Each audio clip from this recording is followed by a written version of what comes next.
unit of the Northwest Kidney Center. Today we will review water purification for dialysis. Everyone who works in a dialysis unit is expected to have some idea of how water is purified to make it safe for dialysis. In advance, I'd like to dedicate this talk to Joe, our facility supervisor specialist, who does an exceptional job keeping our unit, including our water system, functional and safe for patients. I thought about showing a picture of Joe, but he is so modest that I didn't think that he would want his photo posted on the internet, particularly because I'm producing this presentation with the expectation that it will almost certainly go viral. This is the first of a two-part series on water. Next month we will talk about the impurities removed in the water preparation process and how inadequate removal can cause illness. So the average adult drinks about 10 to 12 liters of water per week. The water gets absorbed by the GI tract and excess chemicals are removed by the kidney. Now, the average dialysis patient is exposed to more than 400 liters of water weekly. The water passes through a non-selective dialyzer membrane, and of course, these patients don't have working kidneys to help get rid of waste products. There are a lot of contaminants in water. Dialysis patients can be exposed to all sorts of different contaminants passing through the membrane directly into the blood.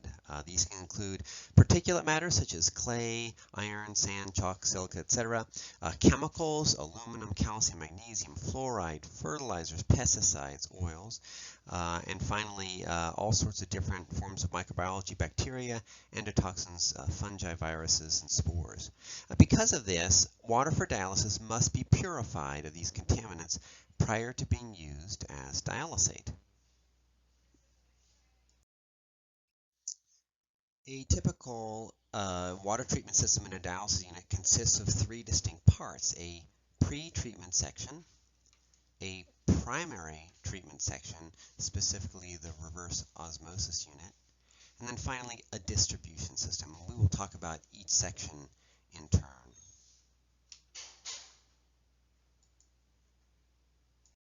This talk has three objectives. We'll review the pre-treatment of water, we'll discuss reverse osmosis, and finally, for every step in the process of water purification, we'll discuss monitoring for chemicals, bacteria, and endotoxin. Let's begin by discussing the steps involved in the pre-treatment of water in a dialysis unit. The pre-treatment section, as shown in this schematic, basically consists of three main parts: a sediment filter, a carbon filter, and a water softener.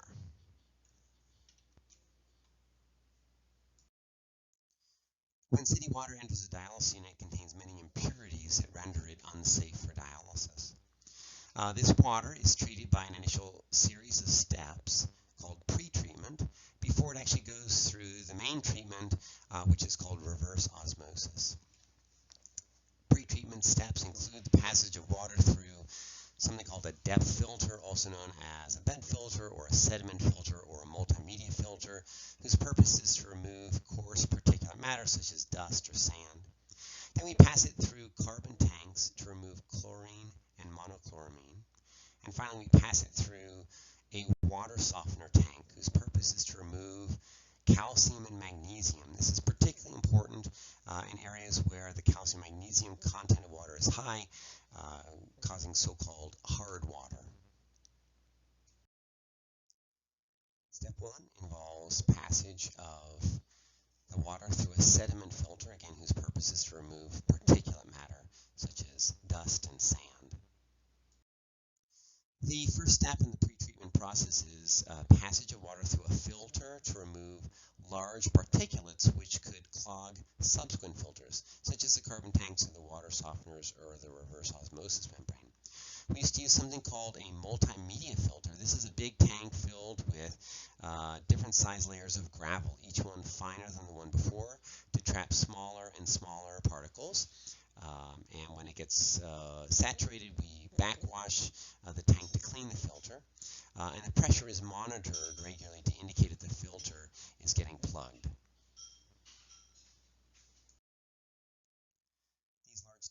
blocks have been replaced by a much smaller sediment filter.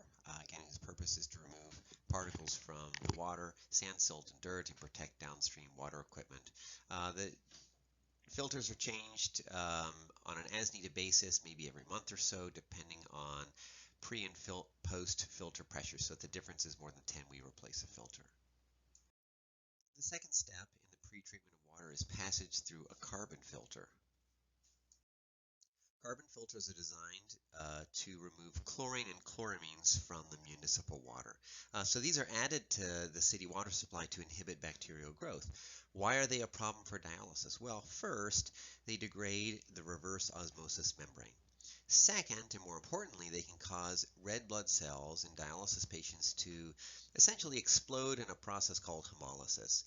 They can also limit the ability of dialysis patients to respond to erythropoietin analogs, such as Mircera. Carbon filtration also provides nonspecific removal of other substances, such as disinfection byproducts and organic contaminants, such as pesticides. Traditionally, granular activated carbon has been used in carbon beds. An alternative is a catalytic activated carbon, which removes monochloramine more effectively than the granular activated carbon. Typically, we measure the efficacy of removal of chlorine and chloramines by something called the empty bed contact time. This is a measure of how much contact in terms of time occurs between the carbon and water as it flows through the carbon bed. I won't go through the calculation, but just know that water can't pass through the carbon tank too quickly, or there won't be enough time for the carbon to remove the chlorine and chloramines. Over time, the carbon tank loses its effectiveness in removing chlorine and chloramines, which is why we have a backup or a second carbon tank right after the first. Regarding nomenclature, the first tank is called the worker carbon tank, and the second tank is called the polisher carbon tank. So the empty bed contact time, again, is a measure of how much contact in time measures between the carbon and water as it flows through the carbon bed, and this is monitored 3 times a week by a timer when the facility is closed. So in our unit, we do it Tuesday, Thursday, Saturday at 2:45 in the morning. So historically, we've used chlorine test strips to measure the chlorine levels in water that leaves the carbon tanks. Whoever is responsible for this needs to be screened for color blindness to ensure that he or she can read the color change accurately. Testing should be performed at the beginning of the day after allowing the system to run for 15 minutes. Allowing the system to run for 15 minutes ensures that the water that has dwelt in the carbon tanks overnight is fully expelled and that the tested sample reflects active flow of new water through the tanks. Then during the day, water should be checked at least every 4 hours while patients are on dialysis. The maximum allowable level for chlorine is 0.1 parts per minute. If the level exceeds that, we immediately stop dialysis.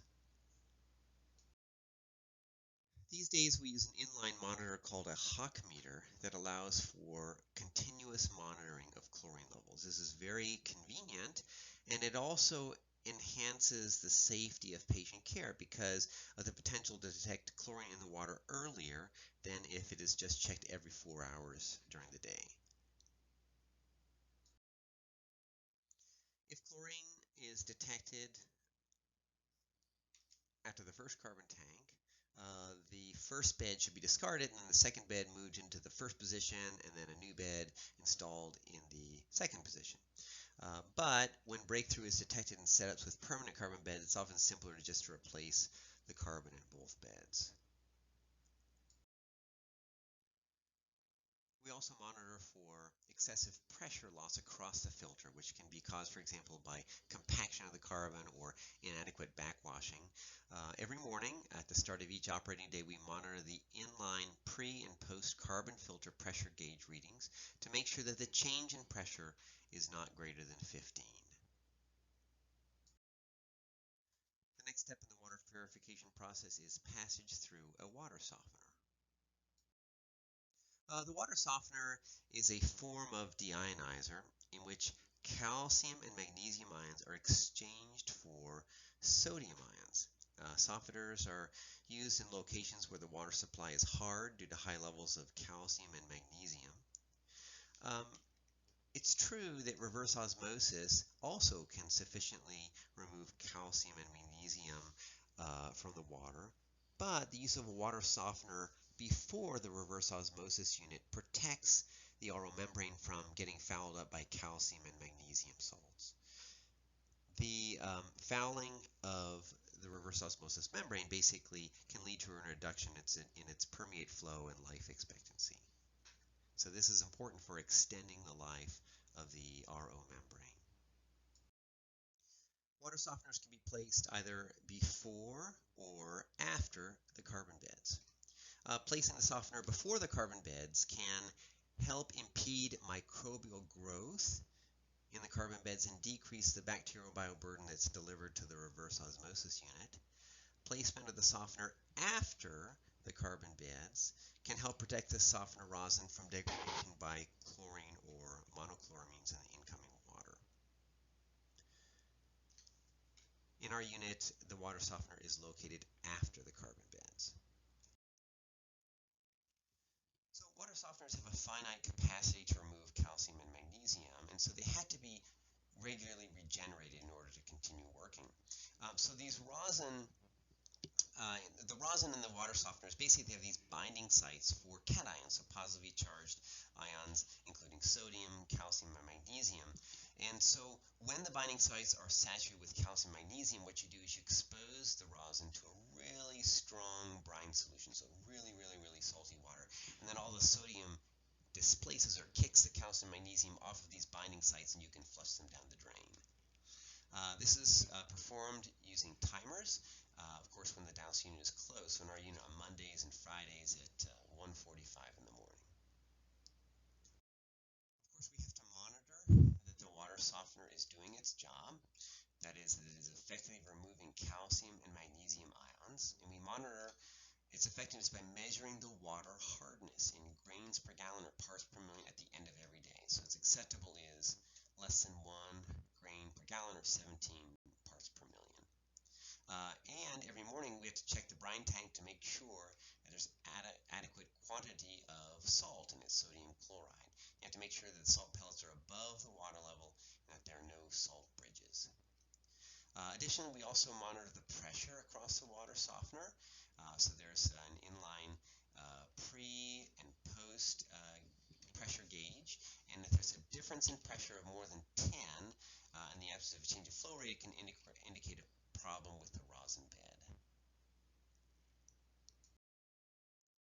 Okay, so that was an overview of the pre-treatment process. Now let's discuss the primary treatment of water, which involves the reverse osmosis membrane.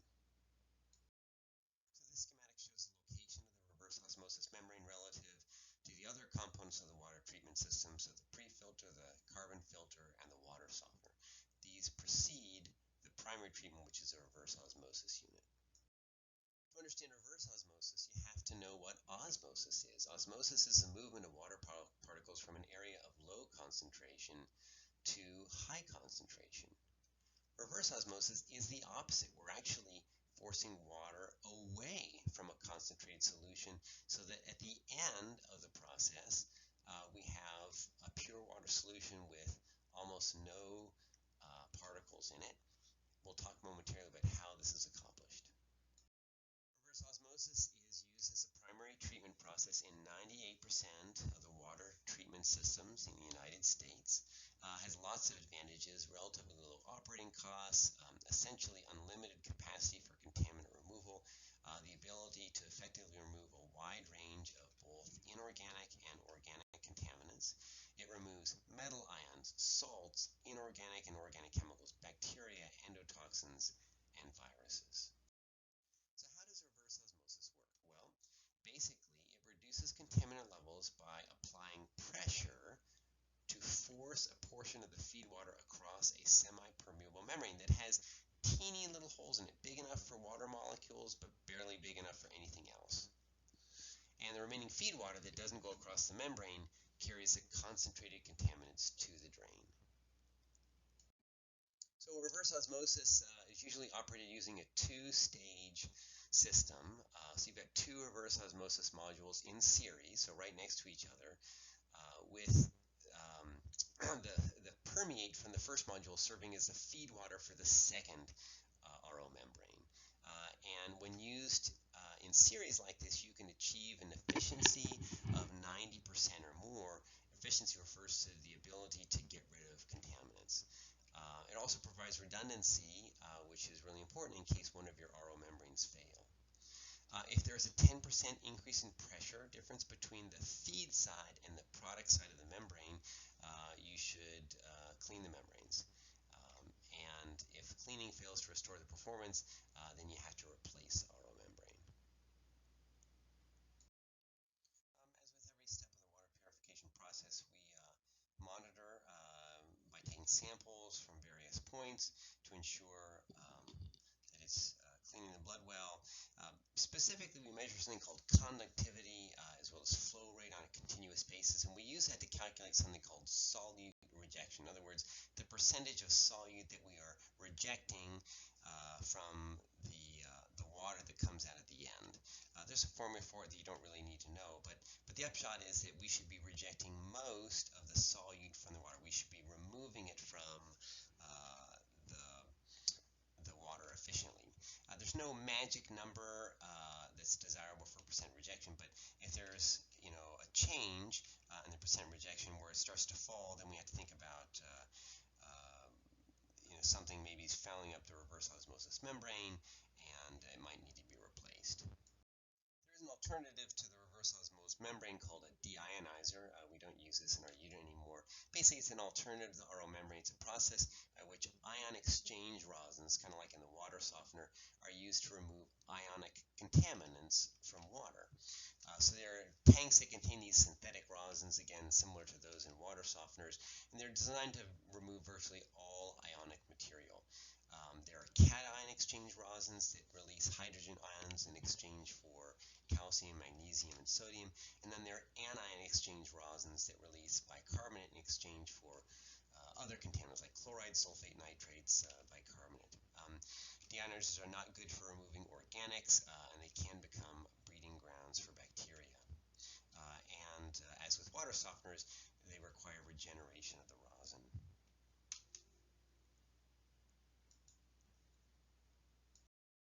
Okay, now let's talk about the distribution system. Basically, it's the process in which the treated water is delivered to its points of use without recontamination. So the distribution system is the third portion of the schematic that follows the reverse osmosis membrane, includes the water storage tank as well as the loop that carries water out to the individual treatment stations. There are two types of distribution systems. One is a direct feed system, which does not include a water storage tank. Another one is an indirect distribution system, which incorporates a water storage tank. We have an indirect feed system, and there are several advantages and disadvantages of each. With an indirect feed system, basically, let's say you have a whole bunch of people dialyzing at once and the demand is very high. Well, you don't have to necessarily have a water system that produces water, clean water, at a faster rate. Second of all, in the case of a water system failure, the water in the storage tank provides a reserve that permits essentially orderly discontinuation of dialysis, as opposed to an abrupt cessation of dialysis if there's a water supply interruption in a direct feed system. Then again, an advantage of the direct feed system is that bacterial control is easier because you don't have water sitting in a storage tank that could potentially become contaminated. The risk of microbial recontamination in the distribution loop is high. The removal of chlorine and chloramines creates a good environment for something called biofilm to form. Biofilm is a thin, slimy film of bacteria that adheres to a surface and can develop in the distribution loop.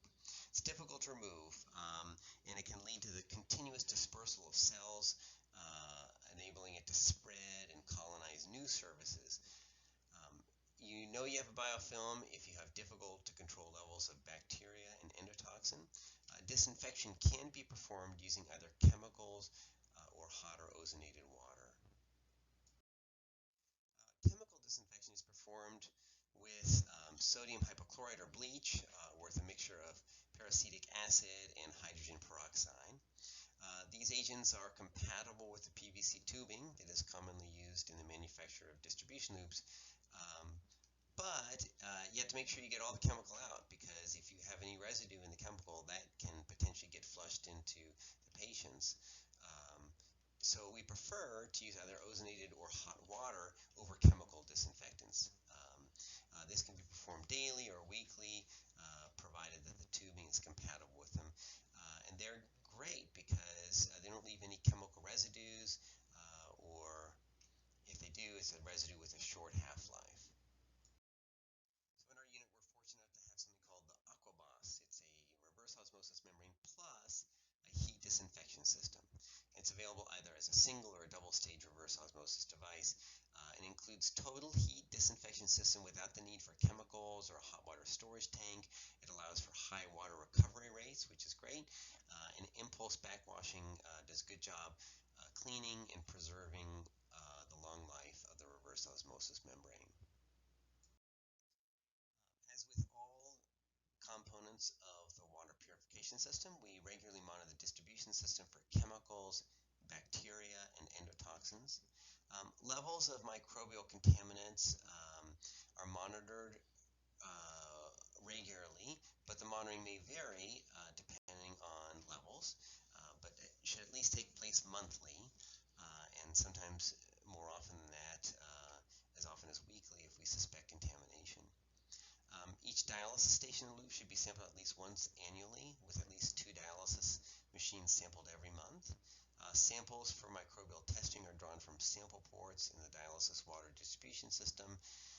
If there's a colony count greater than 50 colony forming units per milliliter, or an endotoxin level greater than 0.1 units per mil, then we should do something. We should have a plan for addressing the contamination and for subsequent testing to ensure that the plan was effective. And some of the corrective action may need to include disinfection of the loop, a review of plumbing to make sure there are no what are called dead spots, and more frequent water testing. We also monitor tap water. So the municipal water supply is monitored for inorganic solutes. These can include calcium, magnesium, potassium, sodium, arsenic, barium, lead, etc., etc. When do we do it? Well, we do it at initial setup of equipment. We do it seasonally as the source of water varies, and certainly at a minimum annually.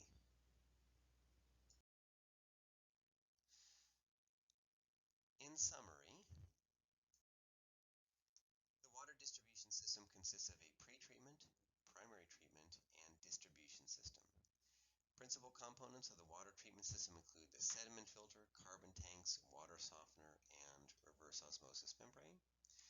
There are various types of filter to remove particulate matter, activated carbon beds to remove free chlorine and monochlorines, softeners to remove calcium and magnesium from hard water, reverse osmosis to remove various metals and organic chemicals. There are structural modifications and disinfection practices in place to maintain the distribution system.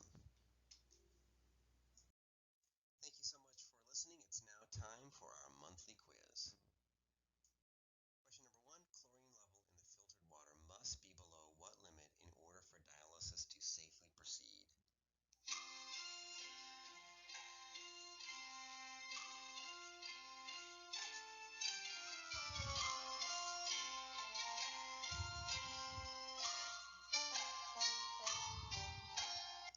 Excellent. Less than 0.1 parts per million. What step in the water purification process is most effective in removing waste products?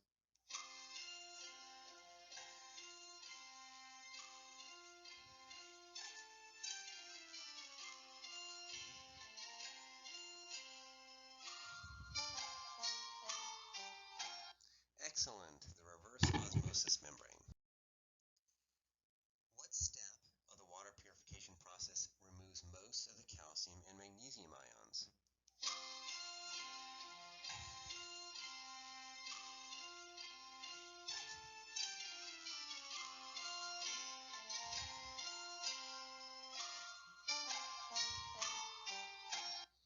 You got it, the water softener.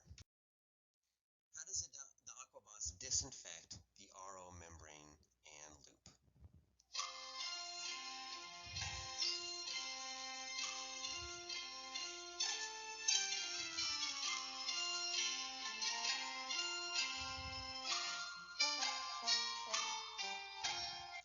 You got it, heat sterilization. So you don't need chemicals, which is wonderful. What is the purpose of the water purification system?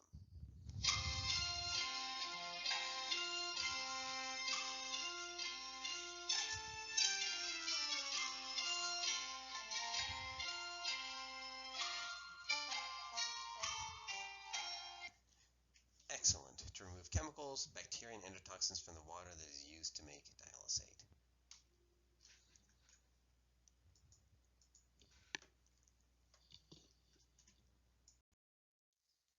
As usual, I'd like to conclude by thanking you all for your attention, but much more for the wonderful care that you provide our patients. You are responsible for the Kent Northwest Kidney Center being the premier dialysis unit in the Western Hemisphere. Have a great day. Signing out until next month.